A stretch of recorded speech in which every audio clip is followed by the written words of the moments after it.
네, 지금부터 열린민주당 제11차 최고위원회의를 시작하겠습니다. 먼저 최강욱 당대표님 모두 말씀 있으시겠습니다. 제11차 최고위원회의를 시작합니다.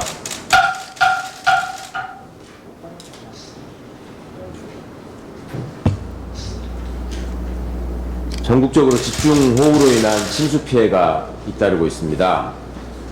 이번 주에 4호 태풍 하구픽도 북상할 예정이라는데 비 피해나 태풍 피해 등으로 민생에 어려움이 가중될 게 걱정입니다. 특히 농촌 지역에서 출하를 앞둔 과실작물 피해 등 농작물 보호 대책이 절실한 상황입니다. 지자체와 재난대책본부 등에서는 인명피해가 없도록 특히 철저한 준비태세를 부탁드립니다. 재해대책 및 민생지원 최전선에 있는 공무원분들의 노고에도 진심으로 감사드립니다. 주택임대차 보호법 개정안이 지난 29일 날 국회에서 통과됐고 국무회의의 심의 의결에 따라 7월 31일부로 시행되었습니다. 전월세를 살고 있는 국민이 전체 38%라고 합니다. 이제 계약을 통해서 최대 4년까지 임대차 기한이 연장되고 또 임대료의 인상도 전년에 대비해서 5%로 제한됩니다. 이를 통해서 서민의 주거 안정이 높아질 것으로 기대합니다. 서민을 위한 정책일수록 서민과 국민의 공감을 끌어내는 노력이 필수적이라고 생각합니다. 법사위를 통과하고 국회 본회의에서 표결이 이루어지는 과정을 지켜본 국민들의 입장에서는 서민을 위한 민생개혁과 주거 안정에 높은 점수를 주기보다는 야당의 반대와 언론의 집값 위기 보도에 혼란을 겪고 있는 게 사실인 것 같습니다. 서민의 주거 안정이라는 개정 취지에 맞는 국민을 위한 정책 홍보, 설득, 또 메시지가 있었어야지 효과가 구현될 것입니다. 이제라도 서민의 주거 안정과 집주인의 불만, 양쪽을 살펴야 하겠습니다. 민주당의 속도전을 비판하지만 그보다 더 나쁜 것이 미래통합당의 부동산 정치화입니다. 대안은 없고 부동산 정책의 불신과 불안만을 조장하면서 임대인의 불만을 부추기고 있습니다.